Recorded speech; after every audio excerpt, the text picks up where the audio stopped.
Tēnā koutou katoa, tēnei rangi nei, ka utaina he whitiata ki runga o Google Slides, ki te hoe. Anei Google Slides ko tana rite, ko Microsoft PowerPoint, ko Apple Keynote, ko te aha. Nā, ngā whitiata moroto nei, me ahu mai I YouTube anake. Nā reira ka haere tātou ki roto YouTube. Tēnā koe Scotty, tēnā koe Mr. Cooper. Koe nei taku whitiata pirangi nei o e ruanga mahi ka tae, tuatahi iho, he kape I te URL I konei. Tuarua iho, he heke ki raro nei, ki te share, ane ngā share options, ko te I-mera atu ki a mea, ko te embed code, kia utaina tēnei ki runga ki te pae tuku.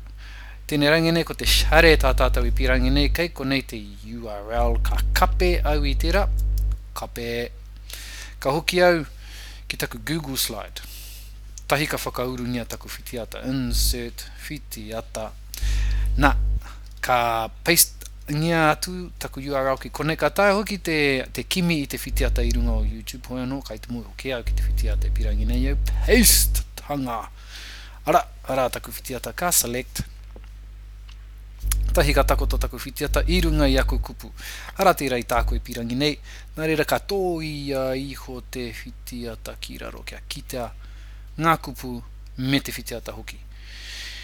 Nā, tahi ka haere ki present mode. Ara taku whitiata and play. Tahi ka whakawhaeriki nei a Scotty I ngā kōrero. Kia tātou. Nā reira kia ora tātou katoa.